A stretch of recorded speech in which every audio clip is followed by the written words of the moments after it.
Assalamualaikum warahmatullahi wabarakatuh. Eh, saya Khalid Medansyah Kindangen dengan NPI 286, nomor absen 37. Jadi di sini saya akan membawakan presentasi mengenai model pengukuran produktivitas dengan pendekatan post-bac. Pertama di sini ada penjelasan tentang model post-bac sebagai berikut, dan ini adalah kriterianya. Lalu untuk rumus perhitungan, pertama ada rumus radio produktivitas seperti berikut.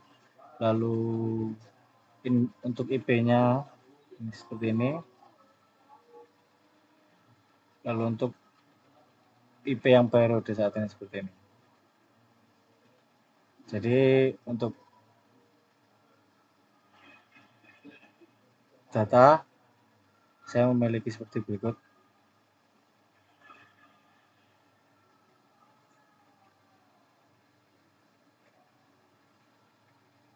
Nah, pertama di sini ada aspek produksinya. Pertama kita menghitung rasio produktivitas produksinya. Jadi untuk nilai rasionya yaitu perhitungannya dari pendapatan bersih dibagi dengan HPP. Hasilnya sebagai berikut. Ini di sebelah kanan. Lalu hasil berikut itu diubah ke grafik seperti ini. Jadi untuk kita bisa lihat untuk yang rasio produktivitas tertinggi itu adalah di bulan Juni dengan nilai 1,71. Untuk yang terendah adalah di bulan Maret 1,09, dan rata-rata atau di tengah-tengahnya adalah ini 1,13. Lalu untuk indeks produktivitas produksinya atau IP-nya yaitu sebagai berikut. Jadi untuk perhitungannya yaitu ini C 1,15, nilainya di sini dibagi dengan nilainya dikali 100. Jadi contohnya ini misal 1,113 kita bagi 1,115 lalu dikali 100%, hasilnya 99% dan seterusnya. Untuk grafiknya sebagai berikut. Yang untuk IP produktivitas tertinggi adalah di Juni dengan nilai 149, lalu untuk yang terendah ada di bulan Maret dengan nilai 95, dan di tengah-tengah atau rata-rata nilainya adalah 99. Lalu untuk aspek organisasi, pertama ada rasio produktivitas organisasi. Untuk perhitungannya pertama ada nilai tambah dibagi dengan biaya umum. Ini hasilnya seperti berikut sebelah kanan. Lalu ini grafiknya. Untuk yang tertinggi ada di bulan November 2,30, terendah di bulan Maret 1,10, dan untuk yang rata-rata ada di tengah dengan nilai 1,41. Lah, untuk nilai perhitungan dari IP organisasi yaitu perhitungannya sama seperti tadi. Jadi nilai yang paling atas ini digunakan sebagai perhitungan. Jadi contohnya ini misal 1,54, kita gunakan ini dibagi 2,15 dikali 100%, jadi hasilnya 72%. Nah, itu berulang ke bawah. Untuk grafiknya ini bisa dilihat untuk yang tertinggi ada di bulan November, nilainya adalah 107, dan Maret untuk yang terendah dengan nilai 51, dan untuk rata-rata atau di tengah adalah 65,5. Lalu untuk aspek penjualan perhitungannya sama, ada laba kotor dibagi dengan biaya penjualan.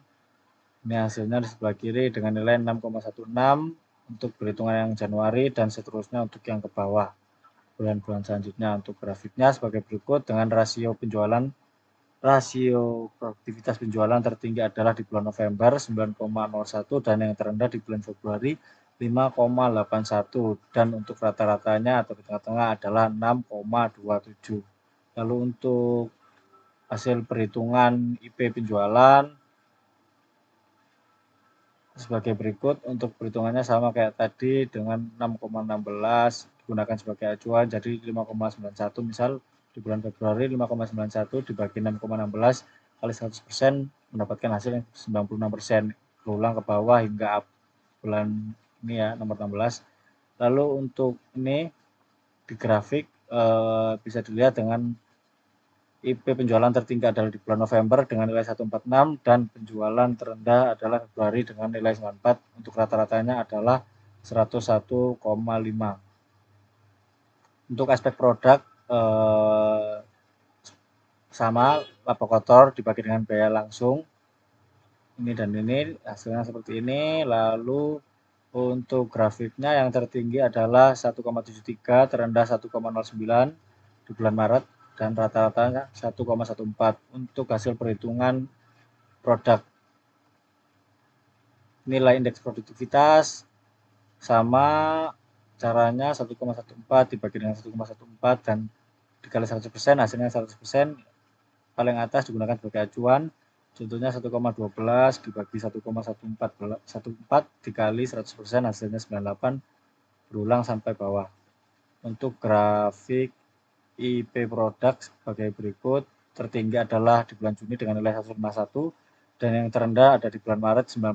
Untuk rata-ratanya adalah 100,5. Lalu untuk aspek tenaga kerja, laba kotor dibagi dengan gaji total sama dengan ini di sebelah kanan ini. Lalu untuk ini grafiknya sebagai berikut ya, untuk yang produktivitas tenaga kerja. Untuk produktivitas tenaga kerja yang tertinggi ada di bulan Maret dengan nilai 353,31. Untuk yang terendah ada di bulan Oktober dengan nilai 55,08. Untuk yang rata-ratanya adalah dengan nilai 178,91. Lalu untuk perhitungan IP tenaga kerja sebagai berikut, rumusnya sama yang seperti saya sebutkan tadi. Ini nilai ini kita masukkan dalam grafiknya sebagai berikut. Jadi untuk yang IP tenaga kerja tertinggi ada di bulan Maret dengan nilai 294, dengan terendah adalah Juni dengan nilai 52. Untuk rata-ratanya mendapatkan 148,5. Lalu untuk aspek modal, perhitungannya sama, hasil ini dimasukkan dalam grafiknya sebagai berikut. Untuk yang tertinggi ada di bulan Februari dengan 145, untuk yang terendah ada di bulan Juni 0,70, lalu untuk yang rata-rata mendapatkan nilai 0,87. Lalu untuk IP dari modal, perhitungannya sama, hasilnya masukkan ke dalam grafiknya sebagai berikut. Lalu untuk perhitungan IP modal tertinggi ada di bulan Februari untuk nilai 115 dengan terendah ada di bulan Juni dengan nilai 56, lalu rata-ratanya adalah 69. Jadi untuk keseluruhan rasio produktivitas dan indeks produktivitas atau IP mendapatkan hasil sebagai berikut ini ya, dijumlahkan sebagai berikut. Jadi untuk grafik ini seperti ini untuk rata-rata keseluruhan aspek.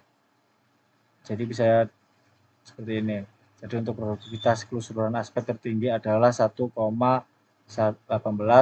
penjualan untuk penjualan, lalu untuk yang terendah adalah 0,75 atau organisasi, lalu untuk rata-ratanya adalah 1,175 itu untuk keseluruhan aspek juga. Untuk rata-rata IP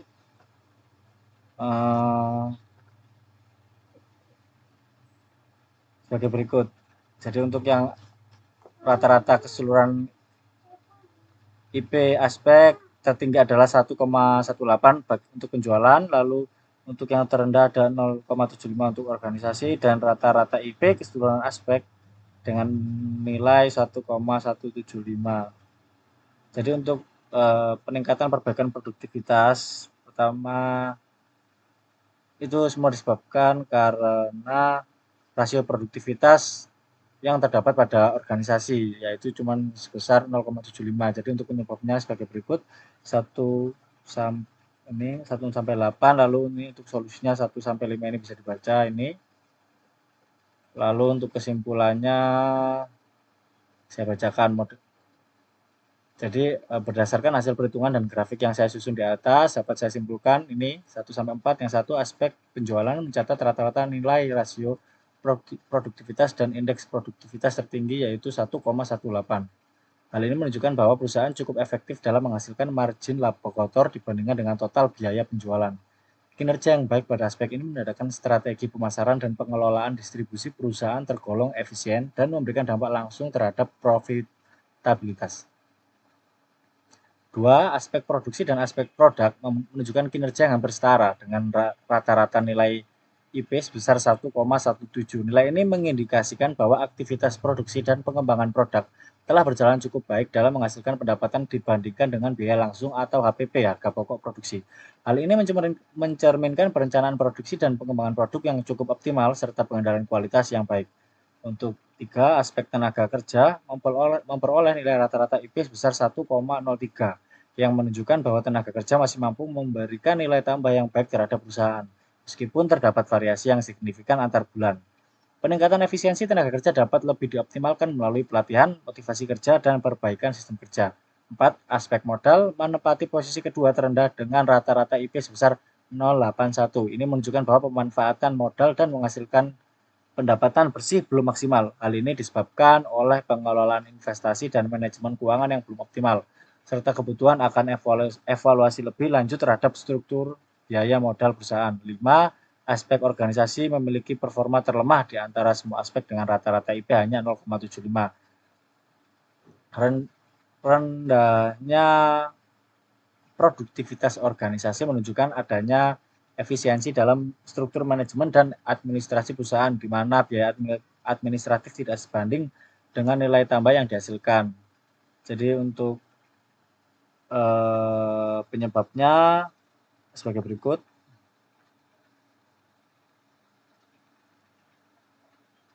Jadi untuk upaya perbaikan itu dapat diarahkan pada ini ya, perkuatan struktur kepemimpinan dan manajerial, lalu ada perbaikan alur dan komunikasi internal, penyederhanaan birokrasi dan proses administratif, lalu ada investasi dalam pelatihan dan pengembangan pegawai, evaluasi strategi, pemanfaatan modal dan efisiensi investasi. Jadi secara umum pendekatan pospak telah terbukti mampu memberikan gambaran menyeluruh terhadap kinerja produktivitas perusahaan pada berbagai dimensi serta membantu dalam mengidentifikasi area yang memerlukan perbaikan. Dengan penerapan analisis ini secara berkala, perusahaan dapat menyusun strategi peningkatan produktivitas yang lebih terukur dan berbasis data. Akhir, jadi itu yang dapat saya sampaikan. Mungkin ada saran bisa disampaikan. Kurang lebihnya mohon maaf. Wassalamualaikum warahmatullahi wabarakatuh.